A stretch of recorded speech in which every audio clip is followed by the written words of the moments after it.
What's happening, everybody? The world is a better place because you are here to join us. My name is Matt Brown, and I am the host of the Productive Conversations podcast.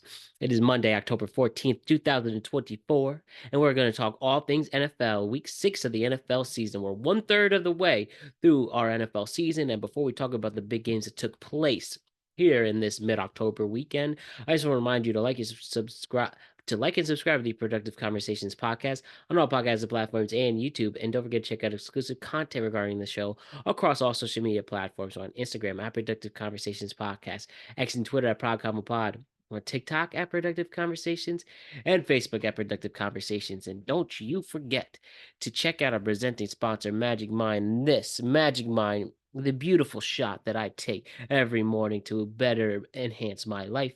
And because I take this shot every morning, and because I've taken it for so many weeks, it has allowed me to have a better mental performance, better mental clarity, give you strong energy and focus throughout your day. And because of its signature nootropics and vitamins, it helps improve my life for the better. And to get this product that will improve your life for the better, go to magicmind.com/PCMB and use discount code PCMB20 for 48% off your first subscription or 20% off your first one-time purchase. And check out the link in the description below for those codes. So, yes, this is one of 3 podcasts we're releasing early on this Monday morning. We have week 7 of the college football season right here, week 6 of the NFL season, and then a reaction to game 1 of the NLCS. And we'll be with you after every single AL and NLCS game, featuring both the Mets and Yankees. And then we will also be doing our normal content as we do our weekly recaps for the NFL and college football on Monday, do our picks on Thursday and talk about Monday Night Football, and then we'll have tweetcasts for you on Tuesday and Friday. So another big week, a very busy week for at least the next 10 days. So let's us enjoy what makes October so great. All right. So week 7 the NFL season. First of all, I'll talk about my team, the New York Giants, and they played the Cincinnati Bengals. They lose the game 17-7, causing me to lose one of my picks, the Giants plus 3.5, which I also lost. I went 1-2 in college. Sorry, I went 1-2 in the NFL, 1-2 in college football. My only hit for the NFL picks was the Atlanta Falcons at -6.5. They won by 18 against Carolina. Then the Giants outright lose. Don't cover the 3.5 point spread. Uh, they They are 7 points off, and then the Commanders and the Ravens were off by half a point. So sucks, but that's what it is. But let's talk about these games. Let's go through this league really quick on what took place on Sunday and Thursday. But yeah, Bengals and Giants. What can I tell you? Giants defense did great as I expected. Bengals really had a hard time scoring now, and if it wasn't for that fluke touchdown at the end by Chase Brown, they would have only given up 10 points, but I'm giving up 17. Giants offense had nothing to show for it, did not advance the field at all. Daniel Jones continues to struggle in his own home turf and clearly continues to struggle in prime time. And yeah, it was all about the Bengals defense carrying the Giants, carrying themselves against the Giants. And even with the Giants pass rush looking stellar, even without Kayvon Thibodeau, Brian Burns, and Dexter Lawrence, Sexy Dexy, arguably the NFL Defensive Player of the Year so far. But yeah, you're just upset, you're annoyed. Joe Burrow didn't look all that special out there, didn't even throw a touchdown. And I mean, Giant couldn't get the ball to Chase that much. It's really all Higgins and the running game. And yeah, I mean, I don't know if today's the day to really yell and scream right now. There's still a lot of season left, a lot of football left. But in this, what was a boring football game, and the Giants having no offense whatsoever. And again, just and Daniel Jones had played great up until this point for the 4 previous weeks, but once again on prime time, he just the moment melts. And as we noticed in the Thursday night football game, where you just felt like he didn't have it. I don't know what's it again at home. Daniel Jones just feels cold and still hasn't thrown. I think he hasn't thrown in what was I saw like Daniel Jones hasn't thrown a touchdown in MetLife Stadium in like over 600 days. Like, come on, bro. Come on. Aggravating, absolutely aggravating loss for the Giants on Sunday night. Not what we expected or hoped. And why don't I talk on the other Thursday night game with the Seahawks and Vikings, which looked closer than it appeared. Well, now with 49ers having everybody back that they needed, with the exception of Christian McCaffrey and Jordan Mason went down. But on the road, had a stellar game with Brock Purdy having his best game of the season. George Kittle showing what a force he can be when the planets align. And then Geno Smith, despite having 312 yards in the air, causing turnovers, not making crucial plays when they need it. And you got to give credit with the third string running back for the 49ers after Mason goes now by the guy name of Isaac Guerrero. He has 99 yards on the ground on just 10 carries. And yeah, and Seahawks may have scored 24 points, but this game, if you watch it, they really didn't do much after. You can thank this from special teams getting most of those points. But yeah, 49ers getting back to 500 and a much needed win on the road. Their first win on the road this year, though already in week 6 of the NFL season. You got to be in good spirits with the 49ers feeling good after a big win on Thursday night. And now they're going to host the Chiefs next week. Oh, boy. But anyways, big win for San Fran. Seahawks are finally looking like the team that they were expected to be moving on. Just not that good defensively, and the offense is hit or miss. Then we head to the London game, and this was the real first breakout game for Caleb Williams, right? The big thing here with Caleb Williams, 226 yards in the air and 23 for 29, hitting his tight end and Cole Clement, hitting DJ Moore with some plays, Keenan Allen especially. Also, DeAndre Swift was coming out of his shell, having a big game, and the Bears defense continuing to impress people. And now we should have a serious talk of what Trevor Lawrence is now, starting the season 1-5, playing pretty bad again today. And yeah, with so far, it's cause for concern. Some people feel, with Trevor Lawrence, right? Obviously, nobody could have been more hyped than him coming out of college. Literal golden boy, literally and figuratively. And he was hyped. Goes into Jacksonville, had problems with Urban Meyer, but Doug Peterson looked like he got on the right track. They even won a playoff game with Tlaw. Then I don't know. Had that injury last season. Hasn't looked too confident since. ETN barely on and off the field, not having a true main target at wide receiver with their injuries on offense. And yeah, I heard somebody once say Trevor Lawrence, if he didn't have the hype he had, he'd be a quarterback 2 already in this league. And well, you have similar numbers to Daniel Jones, and we all know Daniel Jones is the antichrist to people in the NFL. But in all seriousness, if you go compared to underperforming quarterbacks, it is, you know what they say, you are what your record is. And at 1-5 this season, and just playing absolutely terribly. Now later in his career, what even though he got paid, now he's 5 seasons in. Trevor Lawrence, not you don't have a lot of time left before it all goes down, and they're gonna need some serious help trying to get this guy back into the quarterback that we expected him to be.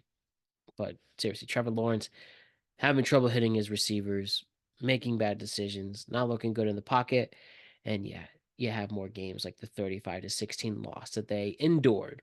So ugly loss for Jacksonville, great win for the Bears, looking really good out of London. And take it back to the States. We had the debut of Trevor May today at home against a quite an opponent in the Houston Texans.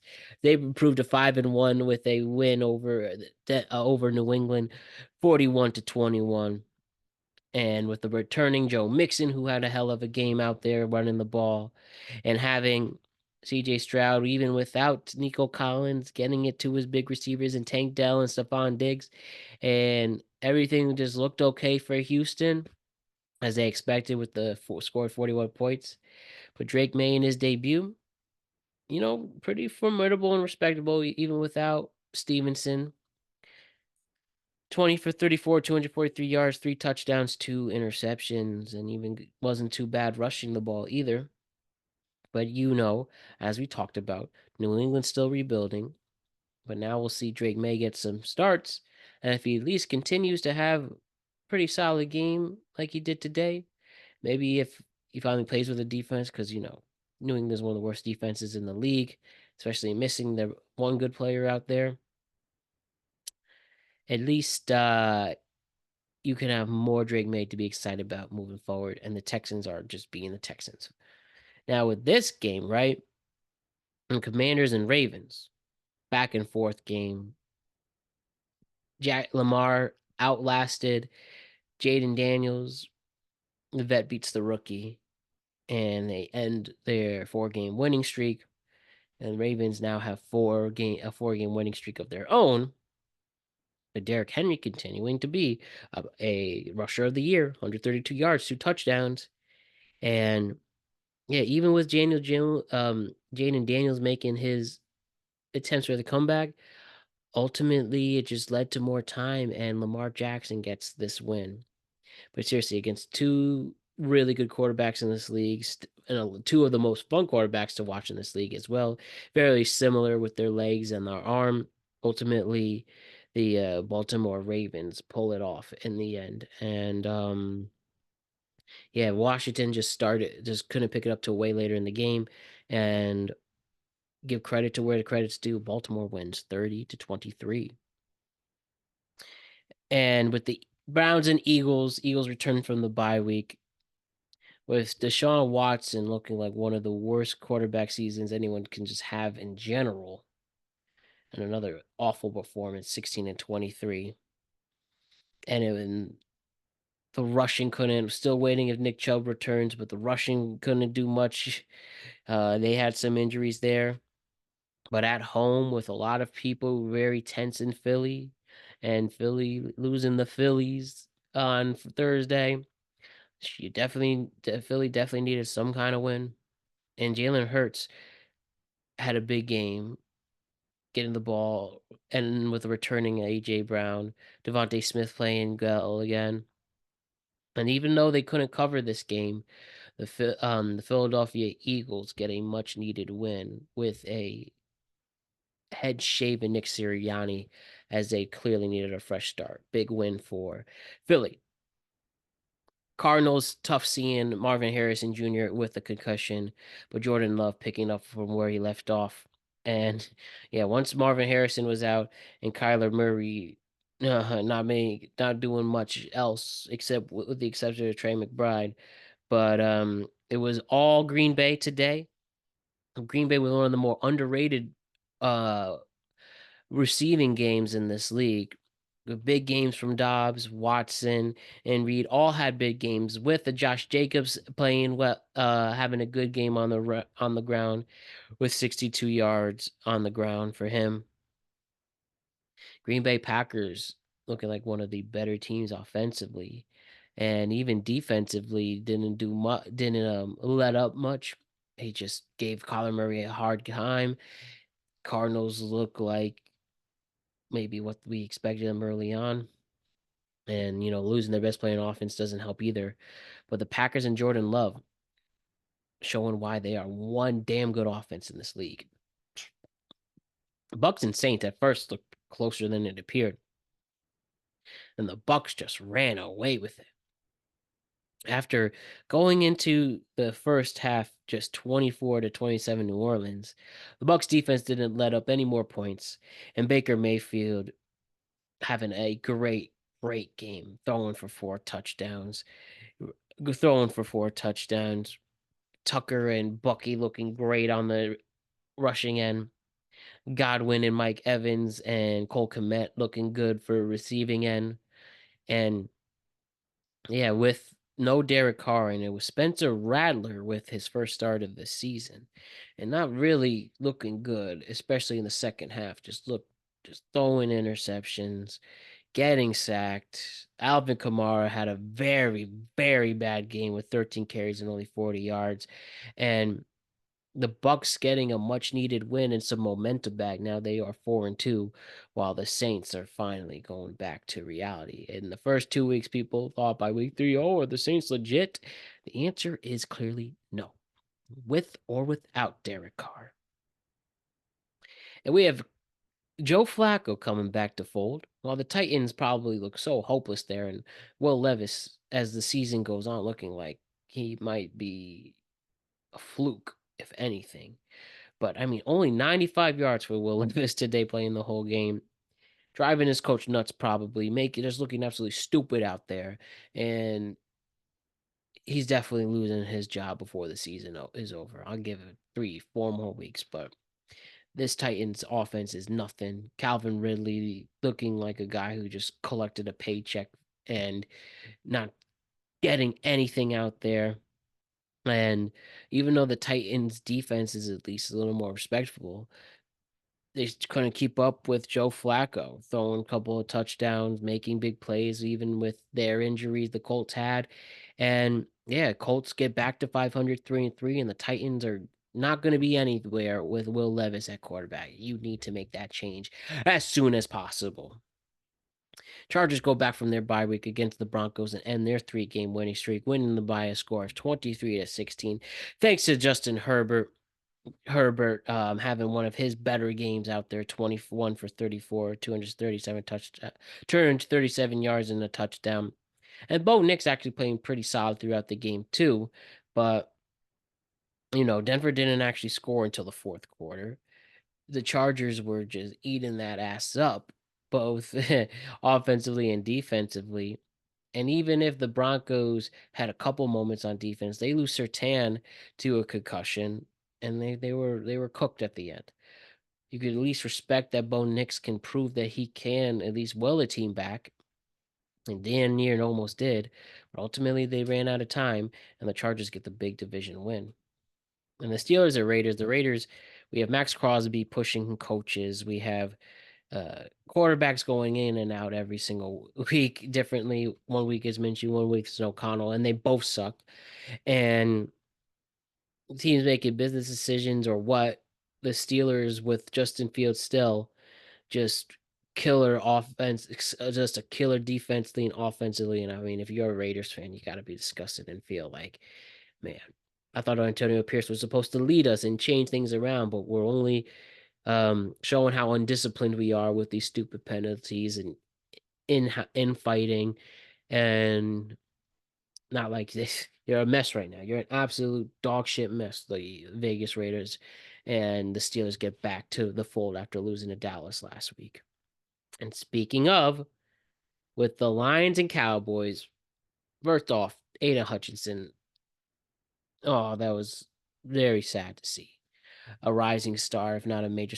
I don't know if it's saying rising star. I mean, a defensive player of the year, it's talent, a real voice, really maybe the ultimate guy to refer to in leading the Lions to changing their ways after he was picked so high. Nasty leg injury running into his own player, broken tibia, emergency surgery. Looks like he's doing okay, but it might not be. It looks like his regular season is no doubt done. I believe there are reports that he'll try to make it if they're in the Super Bowl. But very sad to see. We're thinking of you, Hutch. But after the first field goal by Brandon Aubrey, and he was all the offense was, you saw a beatdown of all proportions. The Lions eating up the Cowboys at home. And it's Jared Goff just looking like a monster out there. Already the 18 for 18 game 2 weeks ago, you get the bye week, and then throws 18 for 25, 315 yards and 3 touchdowns. And Montgomery and Gibbs continues to show you why they're the great 1-2 punch. The receiving game couldn't keep up. to a point where it even looked like Devon Diggs just let a touchdown toward the end of the game.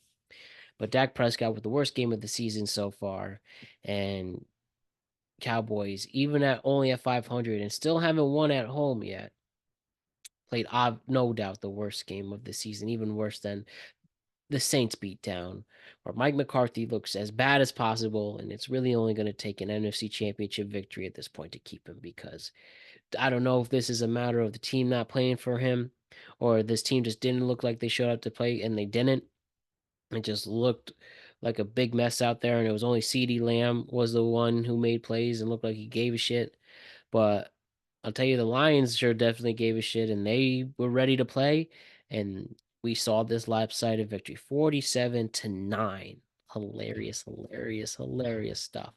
But now on Jerry Jones's birthday, I saw, by the way, but he looked like he was about to blow a gasket. We already saw one owner make such a rational decision. Woody Johnson, the Jets. I don't know. Is Jerry Jones going to do the same thing? We'll see how the week progresses. But Dallas with an embarrassing loss to the Detroit Lions. And then we'll round it out with the Atlanta Falcons defeating the Carolina Panthers by a score of 38-20. Where, yeah, the Panthers had no choice, had no hope. Maybe a couple moments here and there. But Kirk Cousins, once again, playing great, getting the ball to his receivers. Bijan Robinson and Algier both had great games on the ground. And I don't know. What are we going to do? What are we going to do about Carolina already waiting to just maybe tank and they'll maybe actually get a first round pick this time, not traded away. But Panthers were clueless in this game, and Atlanta just hitting on all cylinders, looking like one of the better teams in the NFC right now.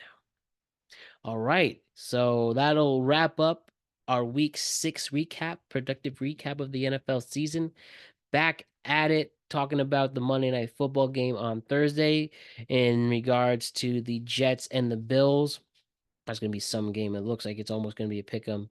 Jets in the Jeff Ulbrich era beginning, and the Bills trying to get some momentum back after a tough loss last week and a slow start to the season. But I can't wait to see what that goes. Heck, maybe we'll even address it. We'll be, we'll talk about it during one of the NL and ALCS's game tomorrow. So you'll hear me talk about the Jets and Bills. Give a quick recap on that tomorrow, either in the NLCS game 2 or ALCS game 1. But yeah, that's how we'll round out things here. Fun week of football as per usual, and we'll be back at it on a week from today to talk about week 7 of the NFL season with big games to talk about, including Eagles and Giants, the return of Saquon Barkley, obviously going back to New York. And that's going to be quite the environment there. We have another London game with the Patriots and Jaguars. Won't that be a tough watch? But Texans and Packers are going to be a great game. The Lions and Vikings, a stellar divisional matchup where the Minnesota Vikings have their undefeated season on the line against a hot Lions team right now. We can see that Chiefs and 49ers Super Bowl rematch and primetime 425. That'll be fun. The Ravens and Bucs on Monday night will be a very good game too. So a lot to look forward to. Very much so. A lot to look forward to. And no Sunday night game out of respect for no Sunday night game. No, there is Sunday night game, sorry. With the Jets and Steelers. So back-to-back primetime games for the Jets. But okay, good stuff for the NFL. My name is Matt Brown. I am the host of the Productive Conversations podcast. Don't forget to check out week 7 of the college football season recap. That's available on all podcasting platforms and YouTube, as well as an instant reaction to game 1 of the NLCS, Dodgers and Mets. All right, let's have a good week, everybody. And I'll talk to you all very soon. Peace.